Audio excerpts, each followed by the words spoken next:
E va bene, l'avete voluta voi e adesso vi beccate la mia guida brutta su come installare Ready or Not in VR. Cosa vi serve?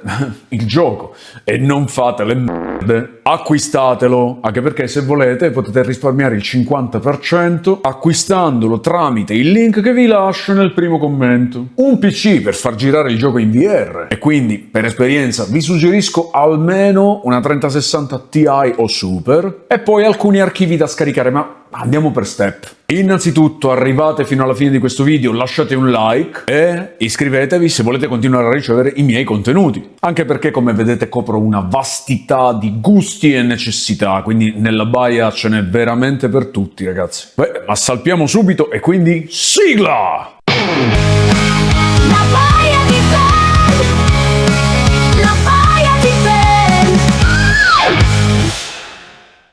Ok, diamo per scontato che avete già acquistato e scaricato il gioco. Cosa dovete fare adesso? Intanto cliccate sul link numero 2 che trovate nel primo commento di questo video per scaricare l'ultima versione di UEVR e salvatelo all'interno di una cartella nel desktop, magari chiamatela anche UEVR, così da avere tutto in ordine. Dovete scompattare questo archivio, quindi vi serve WinRAR, io vi suggerisco 7zip. Dopo che avete scompattato questo archivio vi ritroverete una cartella UEVR. Dentro questa cartella create una cartella RON, Ready or Not, perché all'interno di questa cartella dovrete salvare l'archivio preso da Nexus Mod, cliccando sul link numero 3 che trovate dove? Nel primo commento di questo video. Scorrete in basso, cercate la versione più aggiornata e recente e fate attenzione perché se siete mancini dovete scaricare l'archivio left hand o altrimenti l'altro. Io che non sono mancino ho scaricato l'altro. Prima del download vi ricorda che per farlo funzionare dovete avere una versione di UEVR sul vostro PC e qui vi suggerisce proprio una versione adatta per questa mod. Vi consiglio di scaricarla e sovrascriverla a quella che avete già installato. Quindi cliccate su download e salvate questo altro archivio dentro la cartella RON. Ora attenzione perché questo che avete scaricato non è il profilo da caricare, ma è un archivio che contiene due file. Un file di testo che non vi serve a nulla e il profilo da caricare. Quindi questo archivio che avete scaricato lo dovete scompattare all'interno della cartella RON dicendogli di creare la cartella con lo stesso nome. A questo punto tutto è pronto per avviare il gioco. Quindi fate partire Ready or Not da Steam in modalità DirectX 11, avviate UEVR come amministratore, aprite la tendina che c'è in alto e selezionate Ready or Not, impostate OpenXR, cliccate su OK nella prima finestra di messaggio che vi compare, accettate l'apertura della cartella dei plugin e cancellate la cartella OpenXR. Dopo aver cancellato potete chiudere questa finestra. A questo punto caricate il profilo che avete appena scaricato cliccando su Import Config, sfogliate fino a dentro la cartella RON che avete creato e dove avete salvato il profilo, fino a trovare l'archivio RAR. Fate doppio clic sull'archivio per caricarlo e a questo punto siamo pronti per iniettare la VR dentro il gioco, ma non dal desktop. Indossate il visore, avviate Airlink, Steam Link, Link Cable oppure Virtual Desktop e attenzione perché se utilizzate quest'ultimo dovete impostare VDXR tra le opzioni della Streamer App. Però se doveste avere problemi all'avvio tipo schermata nera oppure il gioco non va in VR, chiudete gioco e UEVR. Cambiate questa impostazione su SteamVR oppure automatico e poi riaprite il gioco e poi UEVR seguendo la procedura che ho descritto prima. Adesso, mentre indossate il visore e state vedendo il vostro desktop attraverso il visore, fate clic su Inject e dovreste vedere il gioco da dentro il visore a 360 gradi potendo usare i controller VR per scorrere i menu e muovervi all'interno del gioco. C'è un po' da familiarizzare con i comandi. Sappiate che non è possibile sfruttare il 100% dei comandi e delle possibilità che offre il gioco e soprattutto non con la stessa immediatezza che si avrebbe usando mouse e tastiera. Però si guadagna tantissimo in immersione, fluidità di gameplay, soprattutto se giocate con un gunstock. Puntamento. Buona parte dei comandi essenziali sono facilmente impartibili mediante la pressione di un tasto dai controller e inoltre se giocate con altri giocatori usando la chat vocale,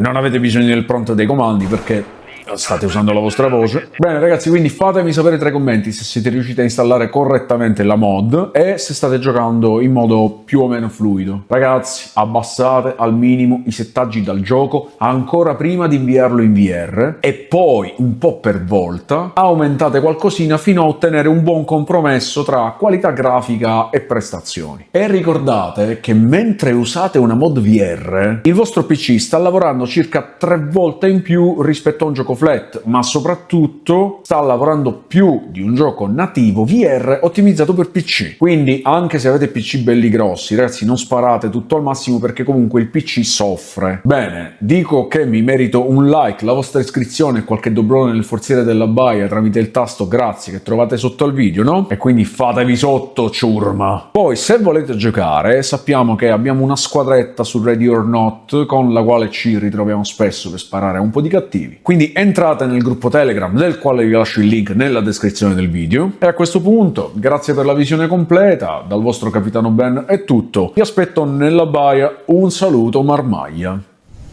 Ho ho!